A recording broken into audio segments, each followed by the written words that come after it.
Boa noite. Como é bom a gente poder louvar o nosso Deus nesse primeiro dia da semana, erguer nossas vozes, ser um instrumento dele, não é, Neidinha? Então, vamos cantar bem bonito? Vamos cantar o hino mensageiro.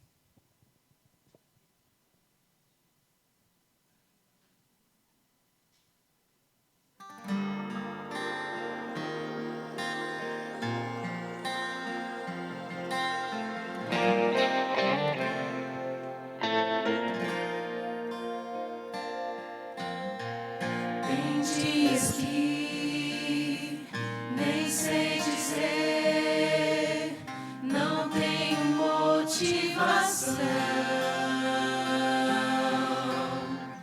Eu sinto em mim uma dor sem fim, não sei dizer a razão. Consigo ainda, Jesus, buscar os meus joelhos, dobrar e orar, perante Deus me inclinar, chorar e abrir o meu coração, e abrir o meu coração.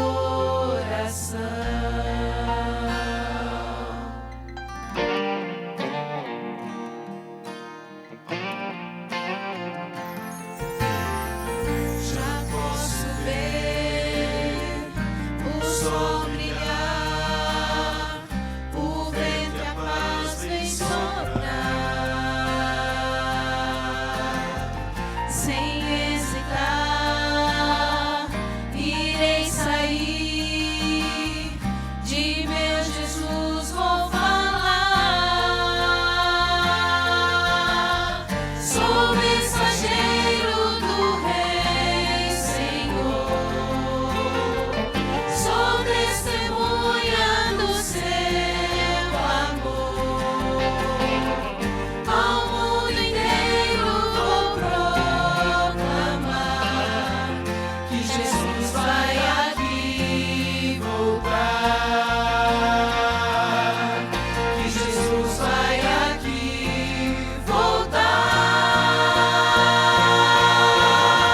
Sou mensageiro do Rei, Senhor, sou testemunha do seu amor.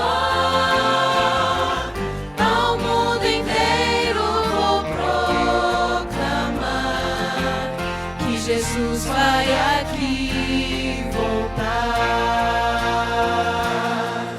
que Jesus vai aqui voltar.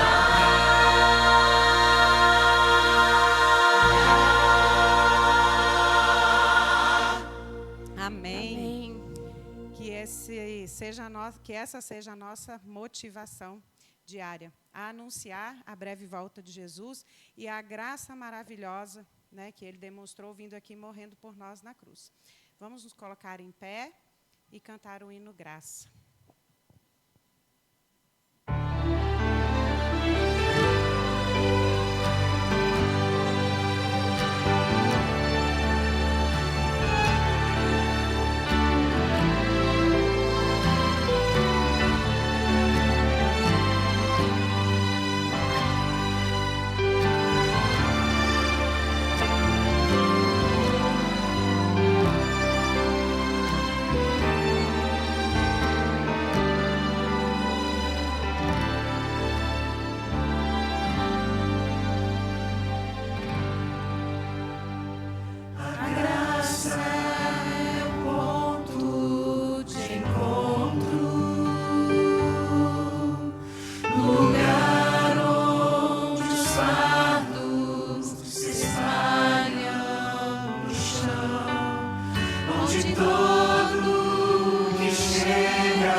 Feche seus olhos, vamos falar com o nosso Deus.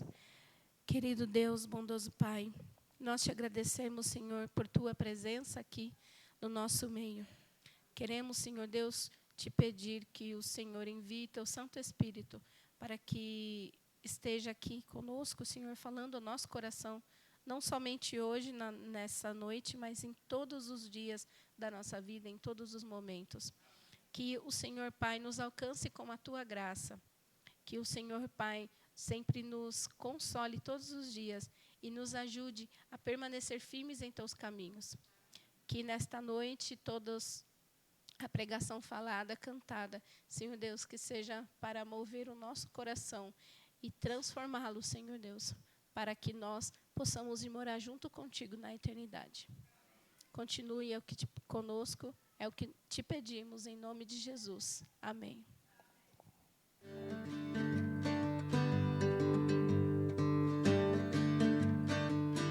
Oi, eu sou Teru Gouveia, apresentadora do Vida e Saúde. Seja bem-vindo ao Momento Vida e Saúde. Quando adoecemos, sofremos mais ou menos intensamente os prejuízos da perda de uma função ou com a falta de ânimo e energia. Suportamos o fardo da dor e do desânimo muitas vezes sem um diagnóstico, enfrentando com reclamações e limitações. Usamos analgésicos comuns e lidamos com sintomas como dor de cabeça ou azia, usando antiácidos que agem rapidamente sem refletir sobre as razões por trás de problemas que afetam a nossa saúde. E se olhássemos para os nossos problemas por um outro ângulo? A autora inspirada Ellen White escreveu em seu livro A Ciência do Bom Viver algo bastante valioso. A doença é um esforço da natureza para libertar o organismo de condições resultantes da violação das leis de saúde. Em caso de doença, convém verificar a causa. Assim, a doença pode ser uma oportunidade valiosa para refletirmos sobre os nossos maus hábitos, como, por exemplo, uma dieta desequilibrada, falta de exercícios, estresse excessivo e padrões de sono inadequados que contribuem para a nossa condição de saúde atual. O texto inspirado nos dá esperança. Ela diz: condições insalubres devem ser mudadas, os maus hábitos corrigidos. Então, se auxilia a natureza em seu esforço para expelir as impurezas e restabelecer as condições normais do organismo. Sempre há algo a aprender com os desafios que enfrentamos. Será que não estamos atrapalhando os milagres de restauração de Deus ao mascararmos um sintoma ou atrapalhamos a natureza que busca restaurar a saúde? Deus nos ama muito e nos ensina que podemos agir da causa para o efeito, cooperando com Ele para melhorar a nossa saúde e ganhar qualidade de vida. Que tal se juntar ao Clube Vida e Saúde e transformar a sua saúde? Entre em contato com o líder do Departamento de Saúde da sua igreja para ser membro e acompanhe o programa Vida e Saúde da TV Novo Tempo de segunda a sexta, às 4 da tarde. Até o próximo Momento Vida e Saúde.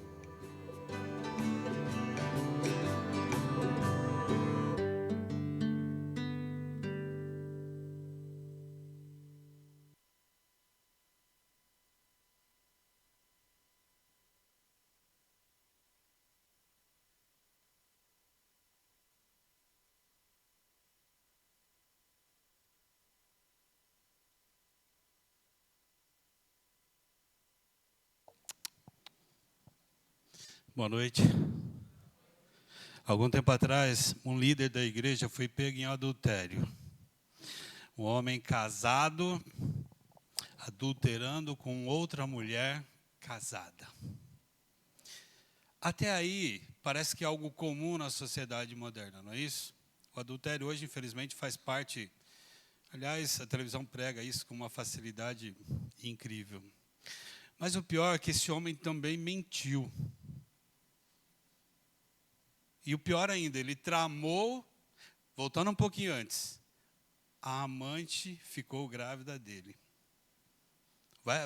Vai entendendo a situação desse contexto. E o pior de tudo, ele tramou a morte do marido da amante. Terrível, não é? Sabe como a Bíblia chamou esse homem? O homem segundo o coração de Deus. Incrível, né? A história desta noite é de Davi, um período mais sombrio da vida dele. Talvez um período de escuridão na vida de alguém que sempre foi vencedor. Abra sua Bíblia lá em Salmo 51, verso 10. 51, 10. O texto diz assim: cria em mim, ó Deus, um coração puro e renova dentro de mim um espírito inabalável. Tem algumas perguntas para a gente responder nesta noite. Você responde aí, para você mesmo. Por que em algumas fases da nossa vida nós tomamos decisões tão estúpidas, né, que nós vamos pagar pelo resto da vida? Já parou para pensar nisso? Porque de repente a gente toma uma decisão tão estúpida. Não importa se somos ricos, se somos pobres, se somos cultos ou ignorantes, se moramos numa bela casa ou numa pequena casa e simples. Às vezes nós tomamos decisões que vão afetar a nossa vida, o restante dela, com complicações e males que nós não esperamos. A história de hoje, que eu falei para vocês, está lá no livro de 2 Samuel, capítulo 11, versos de 1 a 13.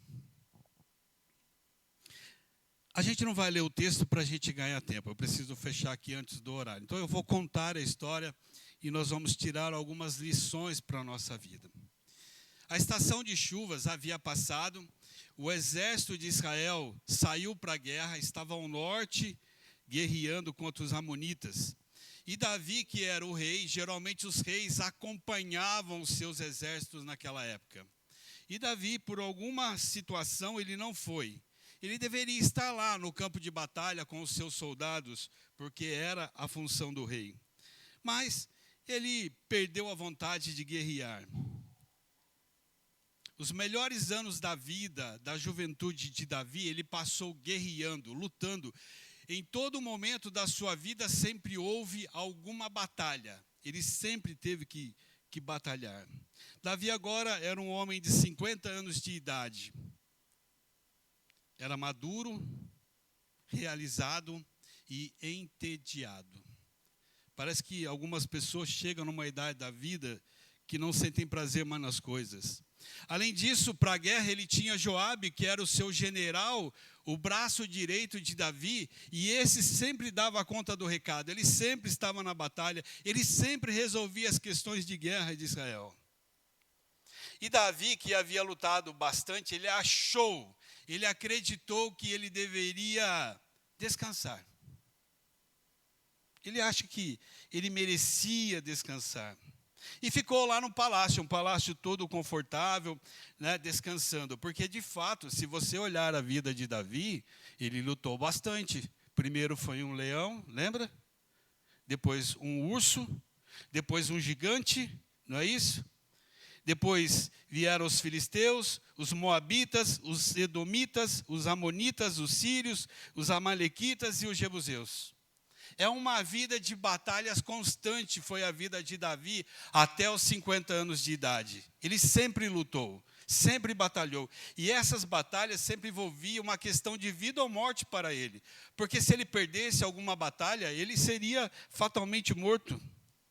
Sabe, quando você luta muito e vence muito, corre o risco de se tornar onipotente.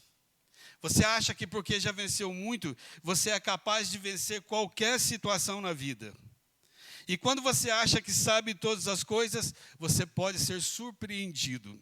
E é aí que mora o perigo, quando a gente acha que é capaz de resolver tudo, todas as coisas.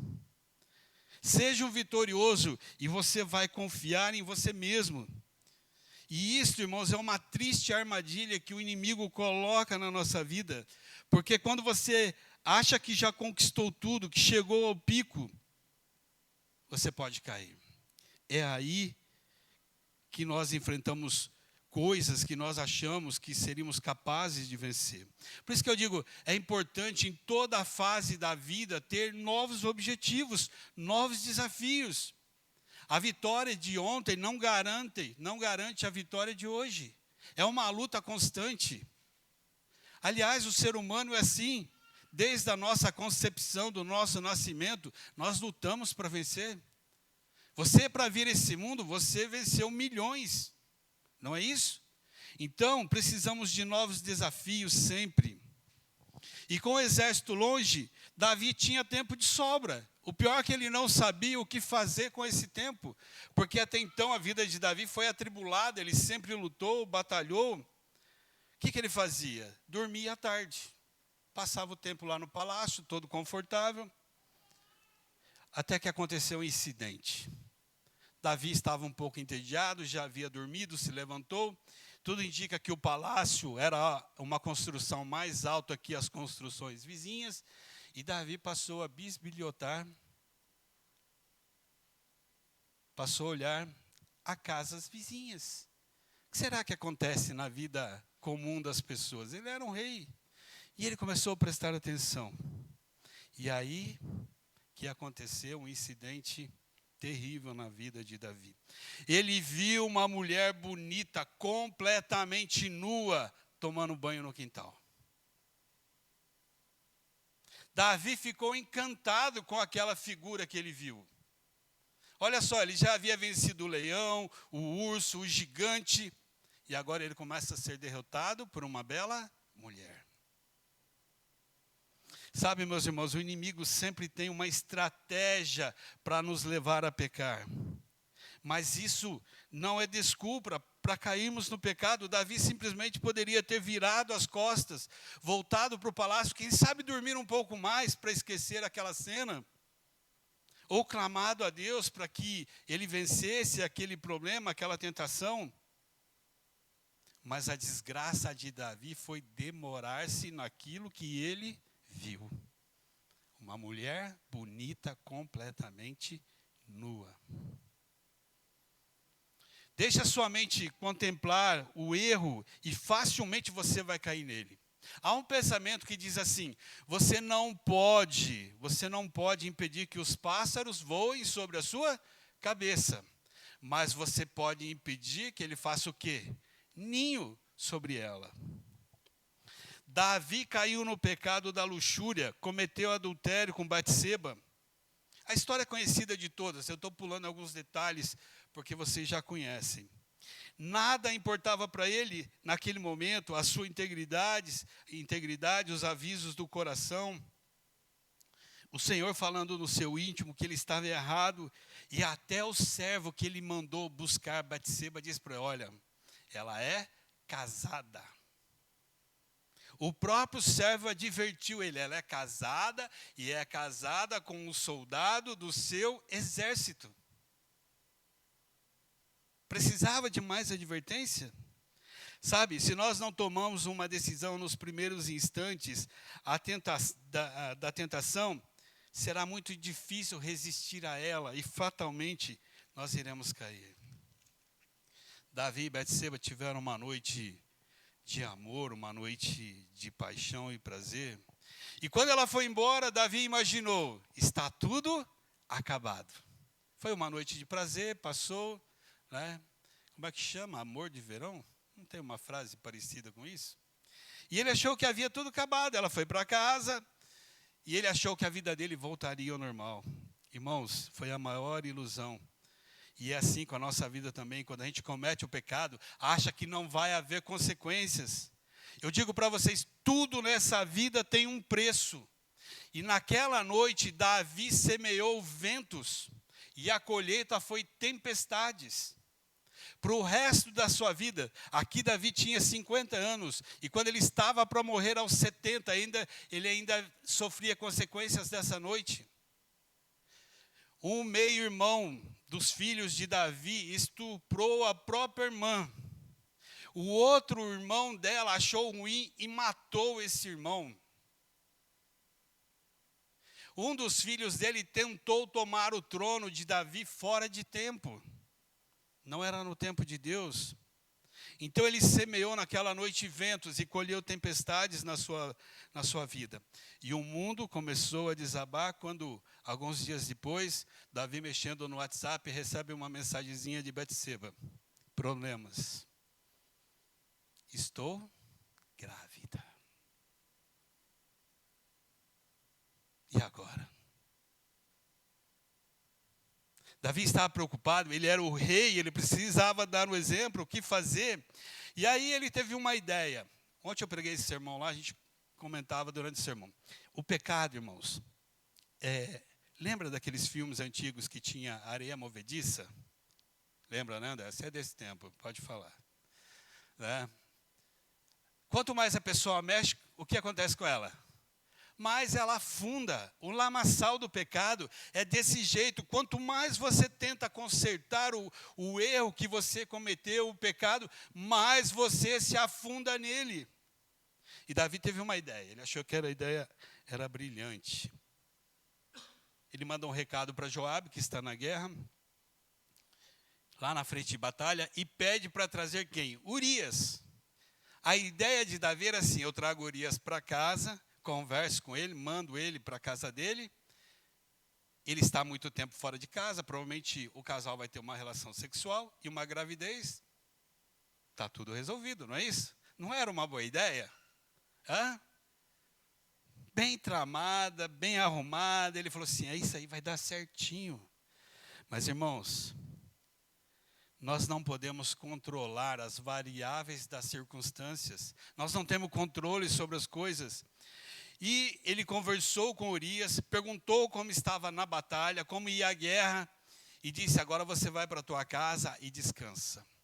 Mas Urias pegou Davi direitinho, porque o servo dele disse que era altas horas. O Urias ainda estava lá na porta do palácio conversando com a guarda.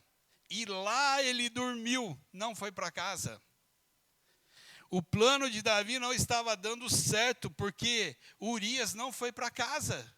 Como vai nascer uma criança se não houve relação? No dia seguinte, Davi chama de novo Urias. Estava tentando demonstrar tranquilidade, paz, mas ele não tinha isso no coração dele. E ele perguntou para Urias, por que você não foi para casa? E Urias disse que não poderia dormir na casa dele, enquanto o exército de Deus estava lá no norte, em guerra, batalhando, e a arca de Deus estava lá. Os seus companheiros de guerra estavam dormindo ao ar livre, e como ele, um soldado, iria para casa e dormiria com a sua esposa num lugar confortável. Era incrível, né? E era cruel ao mesmo tempo. Davi estava fora de si. Ele não percebia o que estava acontecendo. Ali estava um soldado valente do exército dele. Um soldado de Davi que reconheceu que enquanto a arca estava lá, acompanhando a batalha, ele não poderia ir para casa. E tarde, e o que Davi faz naquele dia? Ele embebeda Urias, dá muito vinho para ele. Ele vai ficar bêbado, vai ficar feliz, vai para casa e está tudo certo. Não é isso? Se você ler o texto bíblico, que está lá em 2 Samuel, capítulo 11, Urias não foi para casa de novo. E era altas horas, e ele ainda estava conversando com os guardas no portão. O interessante aqui é perceber em quem Davi estava se transformando. Adúltero, mentiroso, sanguinário, Porque quando ele não viu que Urias ia para casa, o que ele faz? Ele escreve uma carta para Joabe e manda pelo próprio Urias. E ele dizia na carta: coloque Urias numa posição para que ele seja morto. Esse é o homem segundo o coração de Deus, Davi. Por um tempo parecia que estava tudo certo, porque Joabe cumpriu a sua parte, Urias levou a carta, Joabe leu, colocou ele numa posição de perigo e lá ele morreu. Como eu disse, por um tempo a coisa parecia que estava tudo certo, tudo ok. Ele trouxe Batseba para o palácio, casou-se com ela e parecia que o problema estava resolvido. Mas, irmãos, quem teve um relacionamento com Deus vai sentir o peso do pecado. Por dentro, Davi era um homem acabado, morto, podre, destruído, estava em cacos, em pedaços. Davi não era nem a sombra daquilo que ele foi nos tempos de relacionamento com Deus. Ele se sentia esmagado pelo pecado e a mão de Deus pesava sobre ele. Davi se sentia perdido. Eu não sei se você que um dia já foi batizado, sentiu a alegria do batismo na sua vida, que estava salvo, e de repente, por causa de um problema, de um pecado, você se sentiu perdido de novo. É uma sensação terrível. Até que um dia apareceu lá no palácio o profeta Natan. Natan era amigo pessoal de Davi. Ele disse: olha, eu tenho uma história para te contar. Tá certo, conte a história. Ele disse: olha, havia um homem de muitas posses, muito dinheiro, ele tinha gado, ovelhas, tinha muito dinheiro. E ele tinha um outro homem, vizinho dele, um homem pobre que tinha uma única ovelha. Aquela ovelha foi criada junto com os filhos daquele homem pobre, comia da sua mesa, era um animal de estimação. Mas um dia, disse Natan, um homem, um viajante, veio visitar esse homem rico. E ao invés dele matar uma ovelha do seu rebanho, ele matou a ovelha do seu vizinho pobre, a única ovelha que tinha. Davi, como rei, ele também era um juiz, ele precisava julgar algumas situações. Fazia parte do papel do rei. Para alguns casos, era necessário uma reflexão maior. Ele precisava parar, pensar, estudar o caso para depois dar uma sentença. Mas nesse caso era tão simples. Davi respondeu assim: esse homem merece morrer, porque ele foi duro de coração. E ele, tendo tantas posses, mata a ovelha do seu vizinho. Natan mal havia acabado de... Davi mal havia acabado de dar a sentença. Natan olhou para ele e disse assim: você é esse homem. É você. A história aqui não é sobre ovelhas. A história aqui é sobre pessoas. E esse homem que cometeu isso é você. E aí que entra, quando você se arrepende. Davi reconheceu o seu erro. Ele reconhece que havia pecado e ele chorou amargamente por causa daquilo.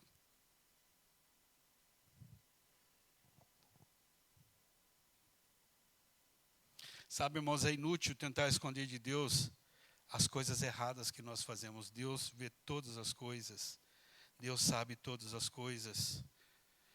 E Davi, naquele dia, ele se sentiu tão feliz pelo perdão que ele recebeu de Deus, porque Natan disse para ele assim: o seu pecado foi perdoado, você não morrerá.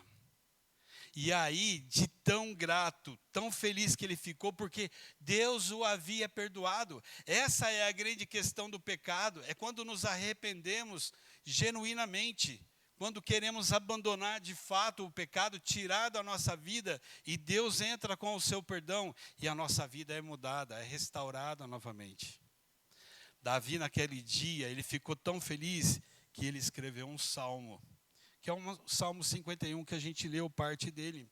E para terminar nesta noite, eu vou tirar algumas partes desse salmo para a gente levar para essa semana. E ele diz assim lá no verso 1: compadece-te de mim, ó Deus, segundo a tua benignidade, e segundo a multidão das tuas misericórdias, apaga as minhas transgressões. Lava-me completamente da minha iniquidade e purifica-me do meu pecado.